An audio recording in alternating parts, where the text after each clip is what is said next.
Donc, la division quotient décimal. Ce qui va nous intéresser ici, c'est la technique opératoire de la division. D'accord? Donc, on va D'accord. voir un tout petit peu la technique opératoire.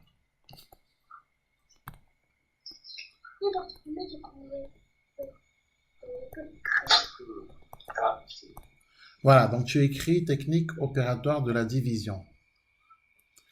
Donc, C'est ça. alors, exemple.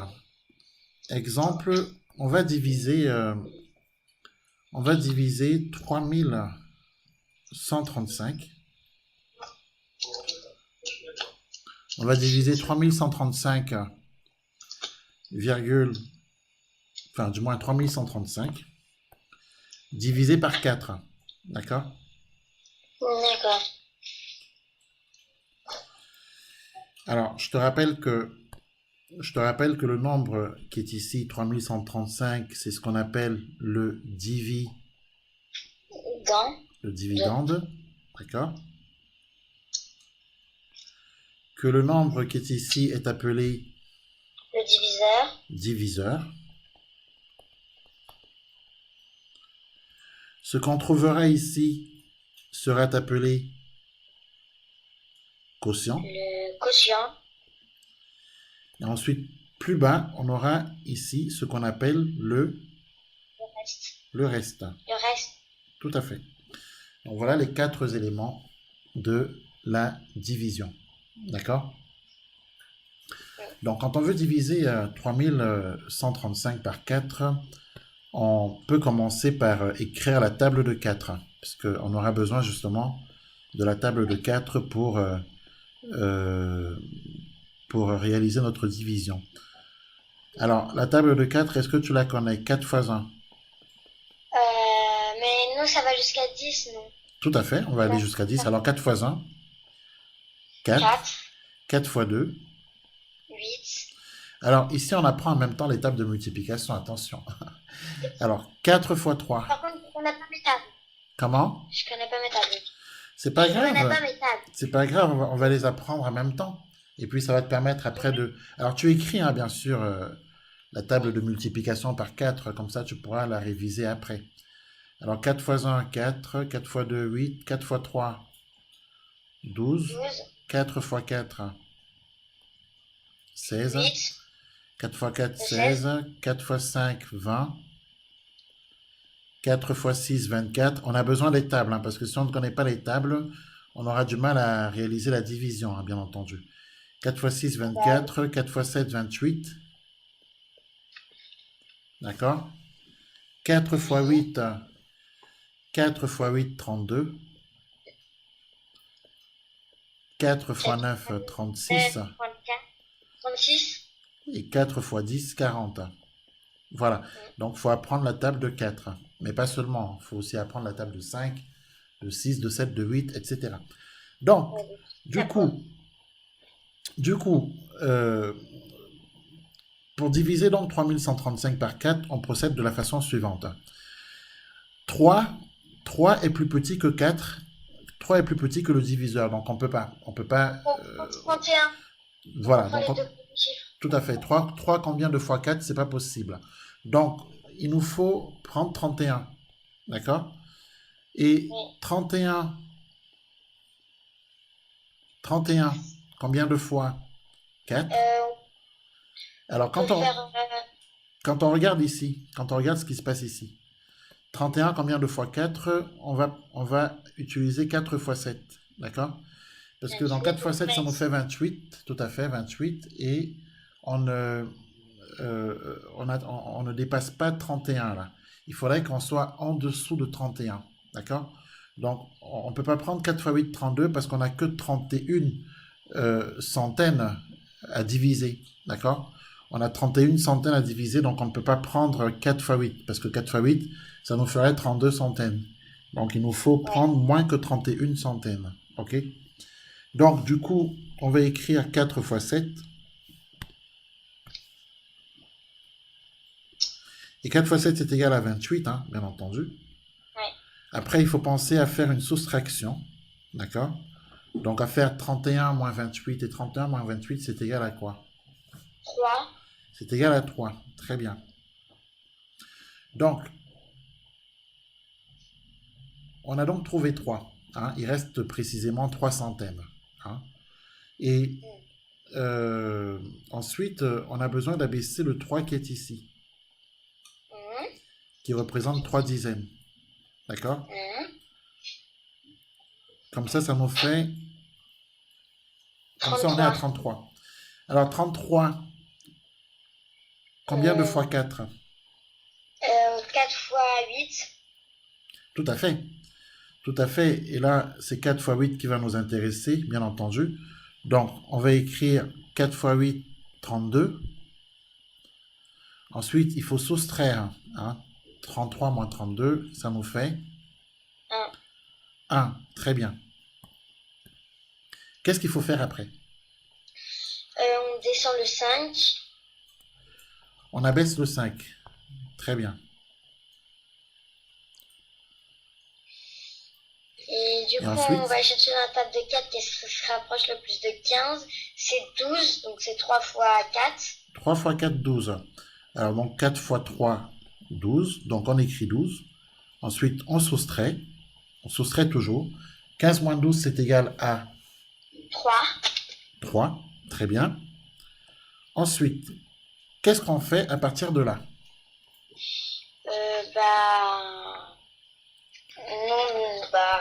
On a fini. On rajoute un 0. Ah ouais, on met une virgule et après on met un 0. On rajoute un 0 et on met une virgule ici. D'accord? Alors 4, combien de fois 30? C'est 4 fois 7. 4 fois 7, 28. Très bien.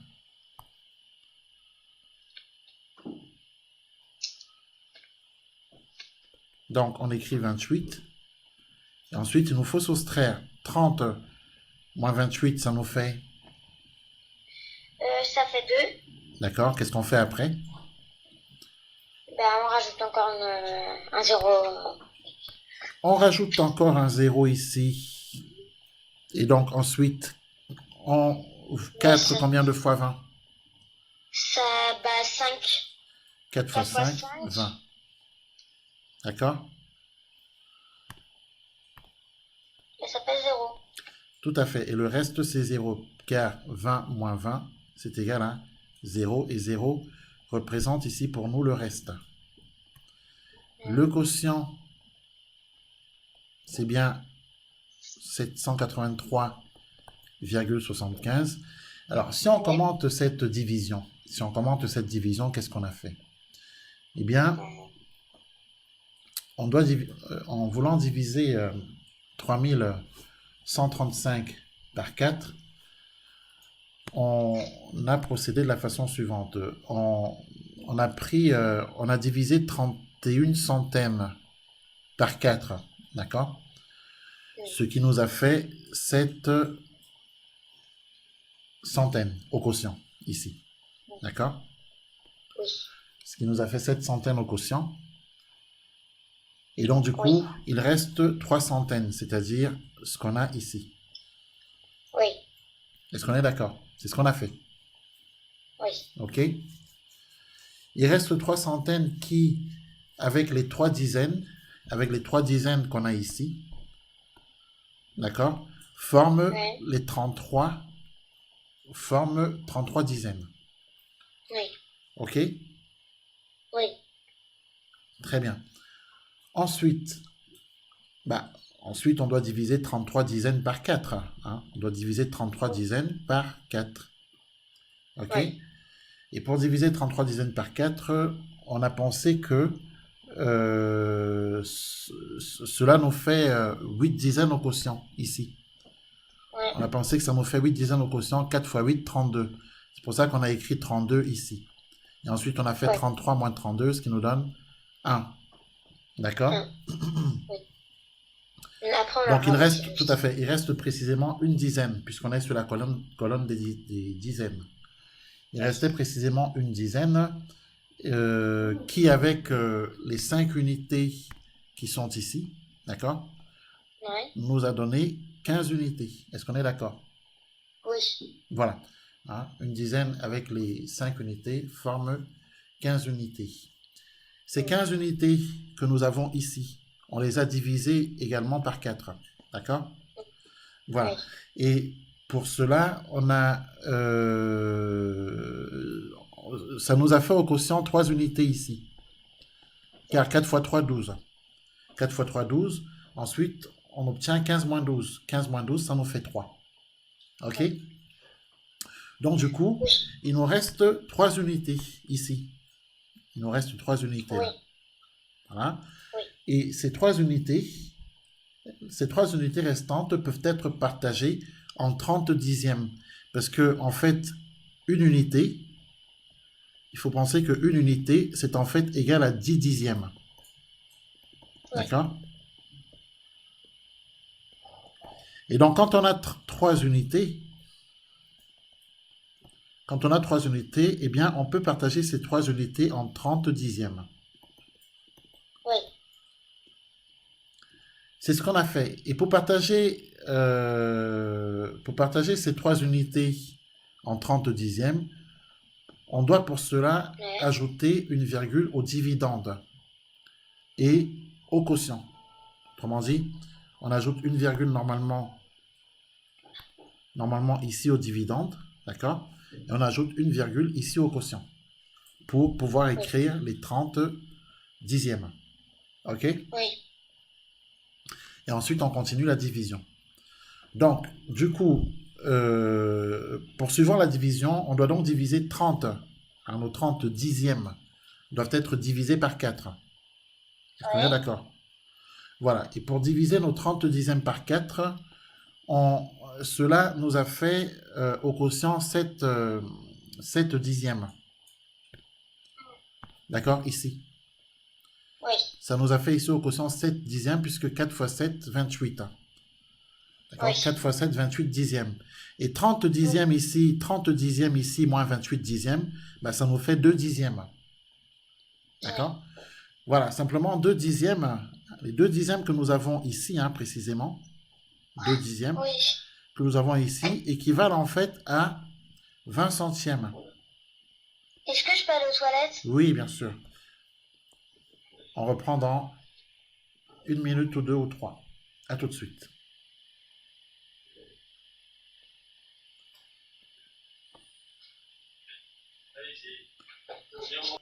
Alors, on reprend. On avait donc dit qu'il nous restait 2 dixièmes. 2 dixièmes, c'est 20 centièmes. D'accord? Oui. Et donc, c'est pour ça qu'on a ici 20 centièmes. Oui. Voilà.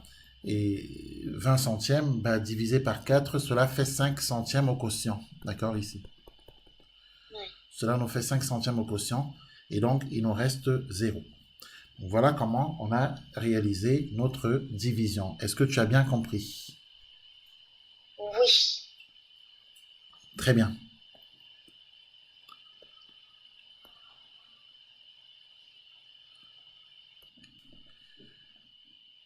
Donc, on doit compléter cette division pour trouver le quotient et le reste. 43 897 divisé par 8. Donc, pour cela, on doit d'abord écrire la table de multiplication par 8. Alors, 8 fois 1, 8. 8 fois 2. 16. Très bien. 8 fois 3. 24. 8 fois 4. 32. Alors, on écrit en même temps, bien entendu. J'écris en même temps. 8 fois 5. 40. 8 fois 6. 48. Très bien. 8 fois 7. 56. 8 fois 8. 64. 8 fois 9. 72. Très bien. 8 fois 10. 80. Très bien. Donc maintenant qu'on a la table de multiplication, on va pouvoir commencer notre division. Alors, qu'est-ce qu'on fait? Comment on divise ici 43 897 par 8? On prend 43 vu que 4 c'est plus petit que 8. D'accord? On va chercher dans la table de 8 qu'est-ce qui se rapproche le plus de 43. D'accord. Ici 40, donc c'est fois 5. Donc c'est 8 fois 5. Très bien. Donc 8 fois 5, 40. Alors, qu'est-ce qu'on fait ensuite? On soustrait et il nous reste 3. D'accord. Après, on descend le 8. Très bien. Et on fait dans la table de 8 qu'est-ce qui se rapproche le plus de 48 et de 38. Oui. C'est 32. D'accord. Donc, fois 4. Très bien. Donc, du coup, on écrit 8 fois 4, 32. Qu'est-ce qu'on fait après?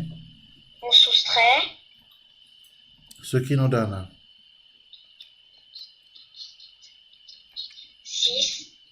tout à fait. Alors, qu'est-ce qu'on fait après? On descend le 9. On descend le 9. Très bien. On fait dans la table de 8 qu'est-ce qui se rapproche le plus de 69. C'est 64. Donc, 8 fois 8, 64. Donc, du coup, 8 fois 8, 64. C'est bien ça? Oui. Très bien. On fait quoi ensuite? Une soustraction. On fait une soustraction. Très bien. Et ça Alors, nous vas-y. reste 4. 4 ou 5? 4. 9 moins 4. 5. 9 moins 4. 4 pour aller à 5. 9. 4 pour aller à 9, 5. Très bien. 5. Ensuite, On descend le 7. on descend le 7. On change la table de 4, de 8, qu'est-ce qui se rapproche le plus de 47. Le 57. Oui, de 57. Corrige C'est corrige en même temps, hein. S'il y a des erreurs, hein, tu corriges. c'est 56. D'accord. Donc 8 fois 7, 56. Très bien. Il nous reste 1. Après, on fait la soustraction, il nous reste 1. D'accord. Ensuite, qu'est-ce qu'on fait? On met une virgule et on met un 0. Et au quotient, on met aussi une virgule. D'accord, c'est fait. On peut même mettre aussi une virgule ici Oui, sur le dividende. Mais bon, voilà, tout à fait. Donc on met la virgule, on met le 0, parce qu'en fait, une unité, en fait, ça représente 10 dixièmes. 10 centièmes. D'accord. 10 dixièmes. Je mélange tout. Alors, une unité, c'est 10 dixièmes. Alors, 8, combien de fois 10, hein? Pardon, 10, combien... Bah, Pardon, 1. 10, combien de fois 8, voulais-je dire? On peut mettre 1 fois 8. D'accord. Ce qui nous fait Après, 8. On fait la soustraction. Il nous reste 2. D'accord, ensuite. Après, on rajoute le 0. D'accord. On fait dans la table de 8, qu'est-ce qui se rapproche le plus de 20? C'est 16. D'accord, donc 8 fois 2. 8 fois 2, 16. Très bien, ensuite. Il nous reste 4 quand on fait la Soustraction. D'accord, ensuite. Et après, on a fini parce que 4, c'est plus petit que 8. On peut continuer. Ah non, on peut continuer. On met le 0. Ensuite. Et qu'est-ce qui sera plus de 40? C'est x 5. 8 fois 5, 40. Et du coup, après, ça fait 0. Le reste, c'est 0. Très bien. Est-ce que c'est compris là? Oui. Très bien.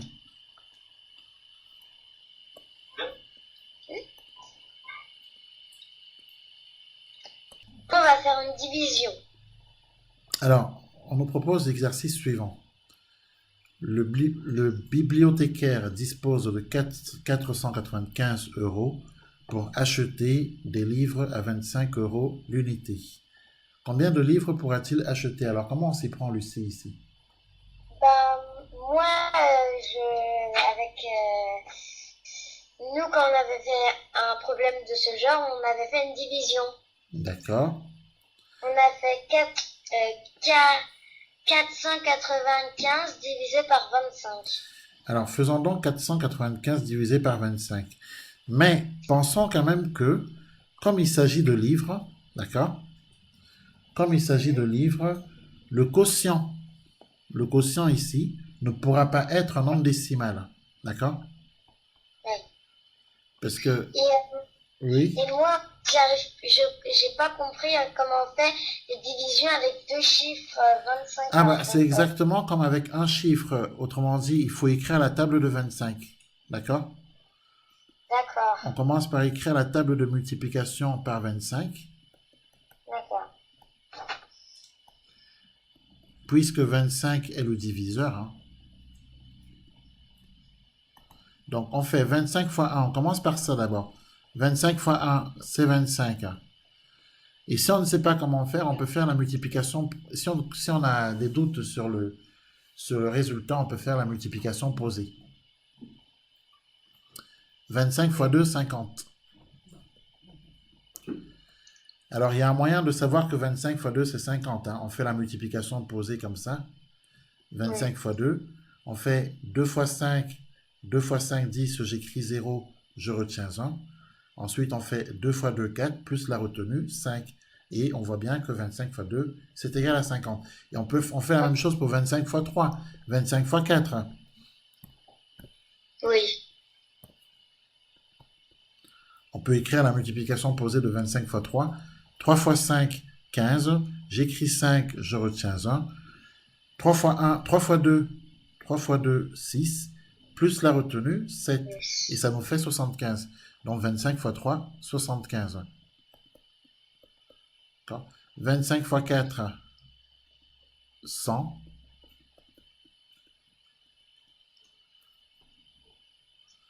25 fois 5. Alors on va jusqu'à 10. Hein. Oui, oui. Alors 25 fois 5, 125. Oui. 25 fois 6,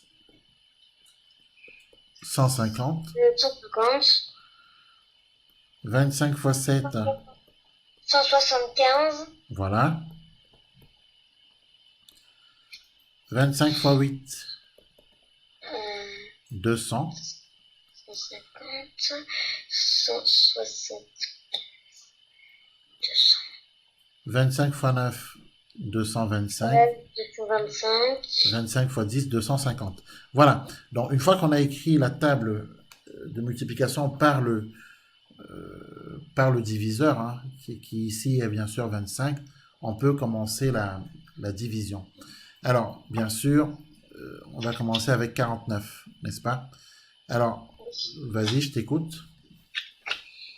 49, combien de fois 25? C'est euh, une fois parce que ça fait déjà 25. Une fois, parce qu'on n'a pas assez pour faire deux fois. Donc, 25 fois 1, 25. On fait la soustraction. 49 moins 25. Alors, n'hésite pas à faire la soustraction posée. Hein. Oui. Alors, 9 moins 5, Euh, ça fait 5 pour aller à 9.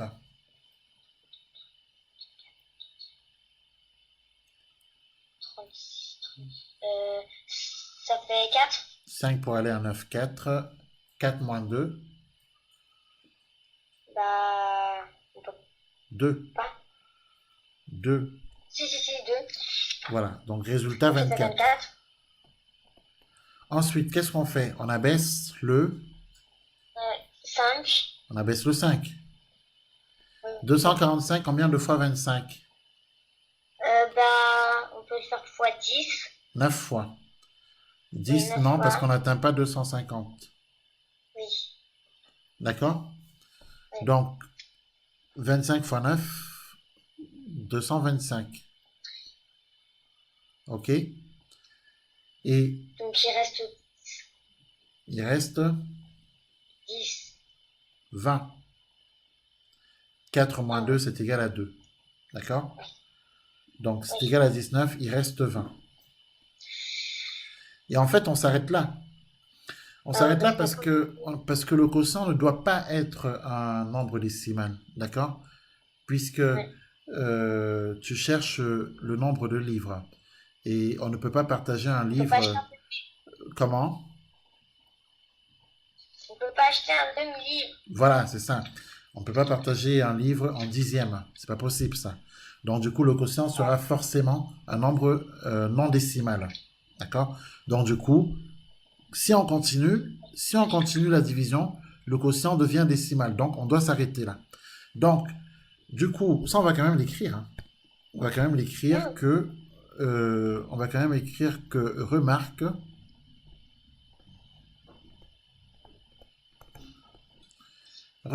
le quotient. Alors, le quotient ne pourra pas être Un nombre décimaux. un nombre décimal. Tout à fait. Le quotient ne pourra pas être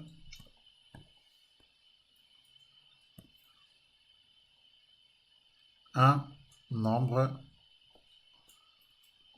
décimal. OK?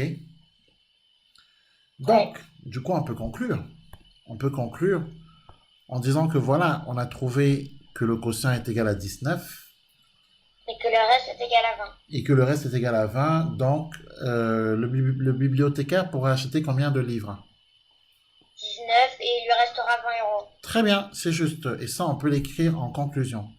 Alors, conclusion. Tu es intelligente, toi. C'est bien. Le bibliothécaire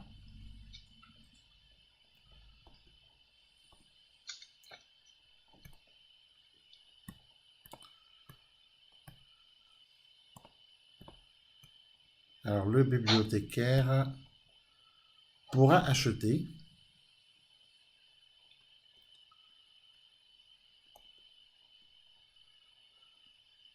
19 livres et il lui restera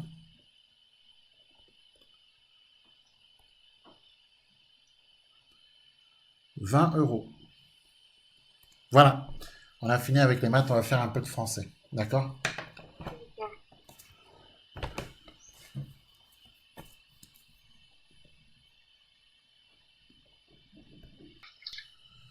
Donc, on a dit que le verbe conjugué, c'est le mot de la phrase qui indique l'action ou décrit l'état du sujet. Exemple.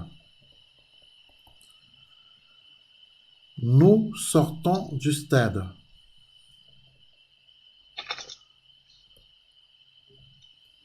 Là, le verbe, c'est une action. Tout à fait.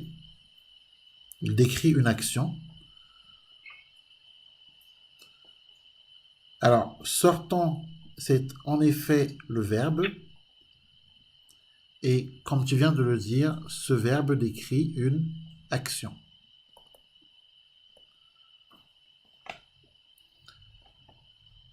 Autre exemple.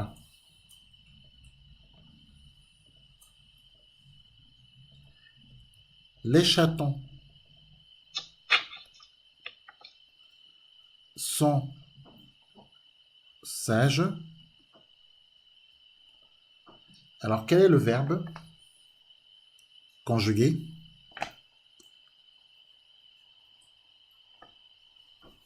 Quel est le verbe conjugué, Lucie? C'est sage. Sont. Non, c'est son. Sage, c'est un adjectif. Donc, le verbe conjugué, c'est sont. D'accord? C'est la conjugaison du verbe être au présent de l'indicatif. Je rappelle que le verbe être au présent de l'indicatif se conjugue de la façon suivante. Je suis, tu es, il, Son. elle, on est, d'accord? Nous sommes, vous, deuxième personne du pluriel, vous êtes, il, elle, sont. Voilà la conjugaison du verbe être au présent de l'indicatif.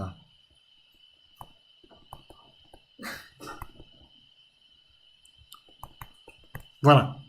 Et les chatons sont sages. C'est D'accord? il au pluriel. C'est la troisième personne, tout à fait. La troisième personne du pluriel. Et là, le verbe indique un état. Hein, un état, l'état des chatons. Ils sont sages. OK?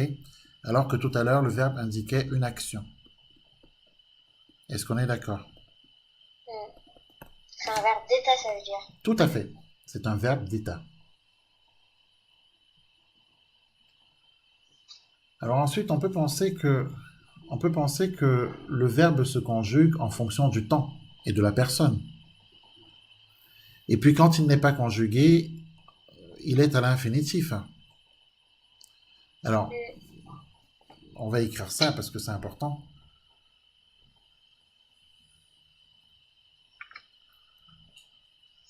Alors, pensons que le verbe se conjugue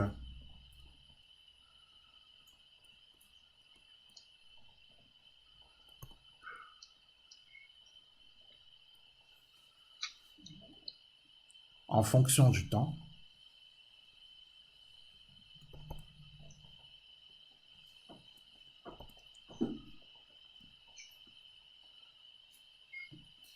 Et de la personne.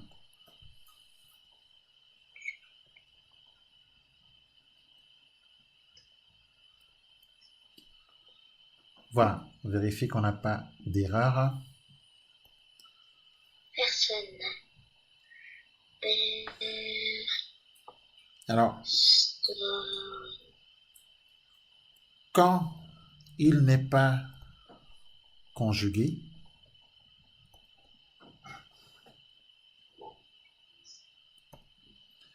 quand il n'est pas conjugué, le verbe est à l'infinitif.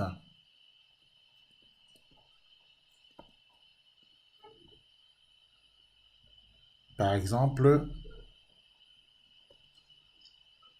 danser, le verbe danser. Le verbe manger, qui sont là des verbes du premier groupe. Le verbe sortir, Deuxième groupe. le verbe comprendre. Troisième. Voilà. Eh bien, on a un panel de verbes à l'infinitif. Il y en a beaucoup. OK? Exemple. Hier, nous sortions du stade.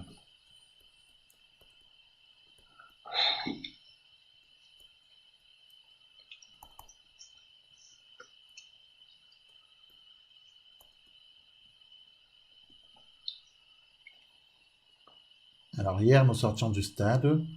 Demain, nous sortirons du stade. OK? Donc, on voit bien que le verbe se conjugue en fonction du temps et de la personne. Oui. Demain, nous sortirons du stade.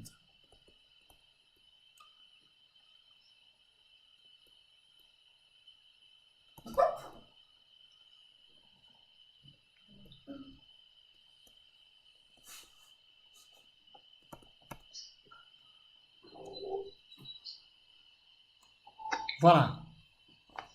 On peut écrire, par exemple, également ceci. Nous sortons du stade. Quand on est au présent. Nous sortons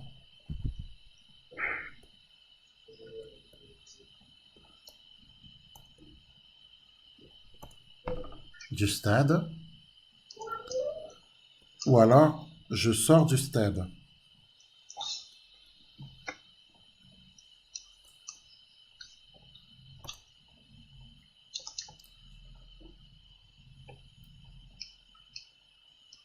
On est bien d'accord? C'est le verbe sortir à l'infinitif.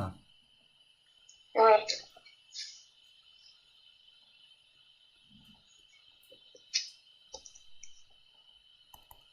C'est le verbe sortir, infinitif.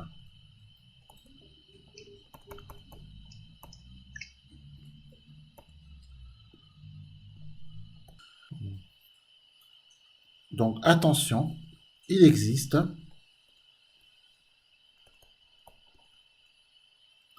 des phrases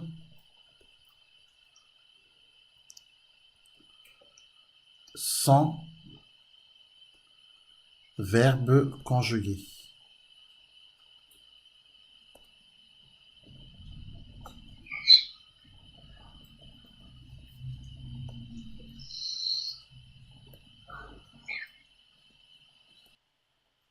Il existe des phrases sans verbe conjugué. Eh bien, ce sont des phrases non verbales.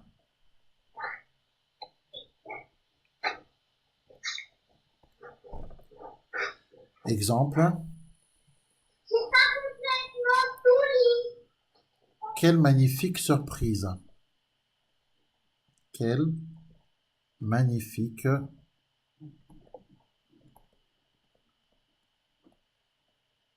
surprise. Ok? Non, j'ai pas fini d'écrire. Je te laisse écrire. Surprise.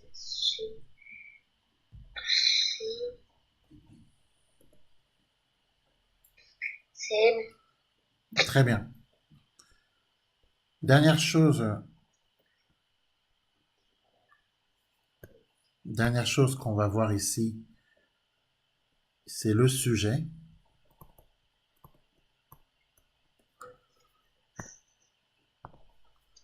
Alors, le sujet indique qui réalise l'action du verbe conjugué. D'accord?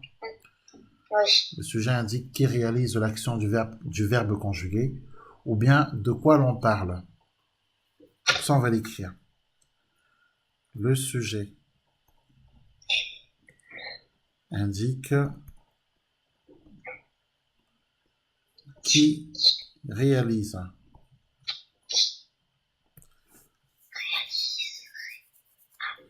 l'action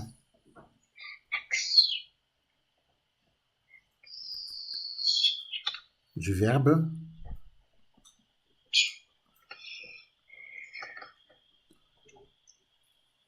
notamment du verbe conjugué, ou bien de quoi l'on parle.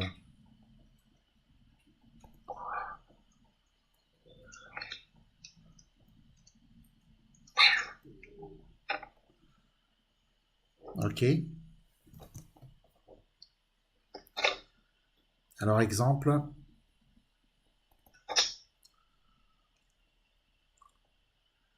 Pauline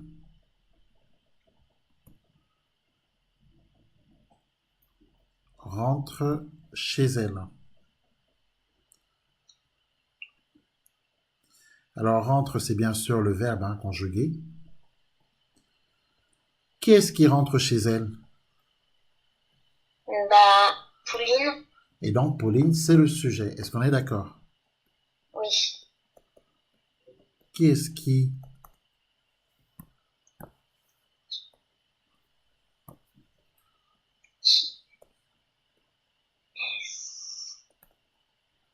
Qui est-ce qui rentre chez elle? Eh bien, c'est Pauline.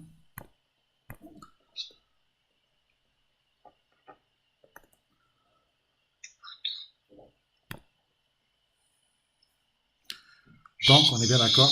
Pauline, c'est le sujet.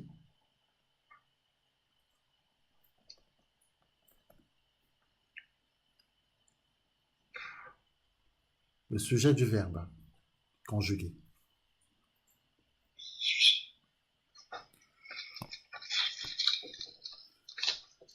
Dernier exemple.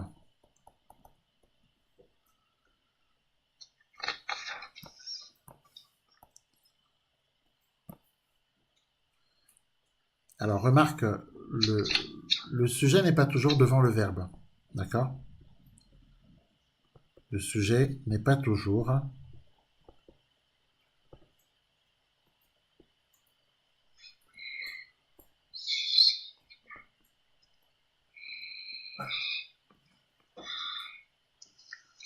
devant. Le sujet n'est pas toujours devant le verbe.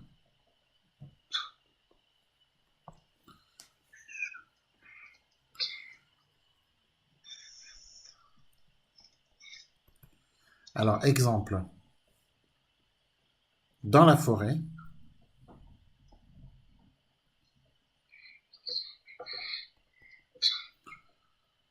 chantent les oiseaux. Donc, on voit bien que le sujet n'est pas toujours devant le verbe. Oui. Le sujet ici, ce sont les oiseaux. Entend les Et bien sûr, le oiseaux. verbe, c'est chante. Sous.